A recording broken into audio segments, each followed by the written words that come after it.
안녕하세요. 18.5도입니다. 눈물의 여왕 혜인이의 치료 방법이 나왔습니다. 그런데 기억을 포기해야 되는 안타까운 상황이네요. 그래도 수술을 해야 되겠죠. 자, 이 드라마는 제목이 눈물의 여왕입니다. 왜 제목이 눈물의 여왕일까요? 사실 지금까지 내용을 보면 늘 김수현이 우는 장면이 많습니다. 눈물의 여왕이 아니라 눈물의 왕이라고 그렇게 부르는 게 맞지 않나 싶을 정도죠. 뭐 혜인이도 울기는 하지만 눈물의 여왕이라고까지 할 정도는 사실 아니지 않았나요? 눈물의 여왕이라는 제목은 왜 붙었던 걸까? 그 이야기를 좀 해보려고 합니다. 제목을 볼 때 똑같이 죽게 되는 사람 할아버지 홍만대를 봐야 될 것 같습니다. 혜인이도 미리 예행 연습하는 것 같다고 했었죠. 두 사람이 비슷한 상황입니다. 홍만대 유언이 녹음이 됐죠. 녹음기에 비밀 금고나 비자금 또는 모서리를 궁지로 몰게 되는 그런 거 우리가 기대했잖아요. 어떤 말을 또 하게 될 걸 기대했는데 의외였죠. 돈을 지키려고 아둥바둥 살았는데 무엇이 남았나라는 얘기를 합니다. 홍만대가 자식들에게 남기는 유언이 잘못 살았다라고는 후회였다고 하죠. 허무하지 않은 마지막을 맞이하지 않게 되기 바란다. 그게 홍만대의 유언이었습니다. 모슬이는 9천억을 찾아서 의기양양했는데 9천억보다 더 큰 가치가 따로 있었다고 홍만대는 알게 된 거죠. 좀 감동이 있지 않아요? 후회. 왜 후회라는 말을 홍만대가 했을까요? 홍만대에게는 소중한 기억이 없습니다. 소중한 사람과 보냈던 시간이 없죠. 홍만대는 돈만 바라보고 살았던 자신의 시간들을 지우고 싶었던 거죠. 그래서 홍만대는 허무한 마지막을 맞이하고 죽었다는 걸 안 겁니다. 똑같은 운명 앞에 선 사람이 바로 혜인입니다. 과정은 조금 달라 보이지만 할아버지가 갖는 후회나 허무함과도 비슷한 겁니다. 혜인도 자신의 아픔과 상처 때문에 그런 것들의 영향을 받으면서 살아왔던 거거든요. 혜인이도 죽어야 하는 마지막에 온 사람입니다. 혜인이도 허무하죠. 아픔과 상처로 늘 혼자였던 인생입니다.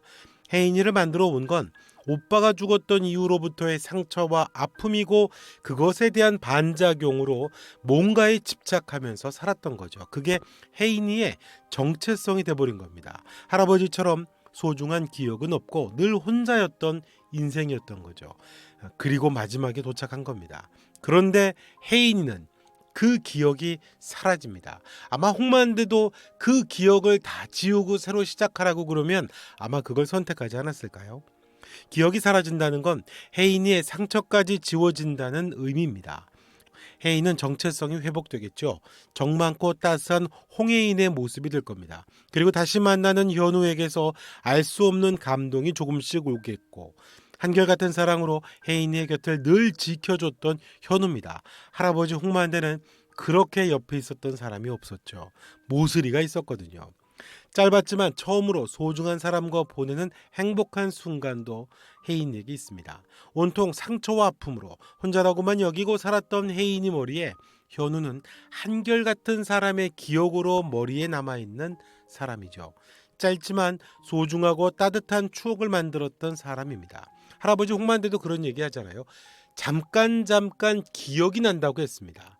제가 볼 때 이 말은 혜인이에게도 잠깐 기억이 나는 순간이 있다라는 얘기입니다. 그게 누구냐면 바로 현우일 겁니다. 현우가 줬던 소중하고 따스하고 소중했던 기억들이 순간순간 할아버지 홍만대가 말한 것처럼 떠오른다는 이야기가 아닐까 싶습니다. 그리고 용두리에서의 시간도 떠오르겠죠. 봉숭아 물든 손가락을 바라보던 혜인은 그 소중했던 기억들을 잠깐 어렴풋이 떠올리기 시작한다는 말을 또 그렇게 벌어질 일들을 홍만대가 대신 이야기했던 것 같습니다. 그게 혜인이를 울게 하는 거죠. 왜인지 모르는데 자꾸 눈물이 흐르게 되는 겁니다. 그래서 눈물의 여왕이라고 하는 제목을 붙인 게 아닌가 싶습니다. 그러니까 마지막에 그 잠깐씩 떠오르는 기억들이 그 따스함 때문에 혜인이는 알 수 없는 눈물을 많이 흘리게 됩니다. 그 눈물로 인해서 이 제목을 눈물의 여왕이라고 붙였던 게 아닌가 싶습니다. 모든 사람이 진짜 자기 모습이 있는데 우리 모두는 왜곡된 모습으로 살아가잖아요. 진짜 어릴 때처럼 진짜 현우의 손을 잡고 물 밖으로 나오며 살게 되는 것처럼 다시 한번 현우의 손을 잡고 현우가 줬던 그 짧고 소중한 따뜻했던 그 기억을 잡고 혜인이가 진짜 혜인이로 다시 살게 되는 거죠. 기억을 잃게 된다는 장치는 그런 극적인 의미를 가진 게 아닌가 싶습니다. 눈물의 여왕은 이제 진짜로 눈물을 흘리는 기억을 잃게 된 이후의 혜인이를 이야기한 게 아닌가 싶습니다. 이번 영상은 여기까지 하겠습니다. 영상 좋으셨다면 구독과 좋아요 또 여러분의 생각도 댓글로 남겨주시면 고맙겠습니다.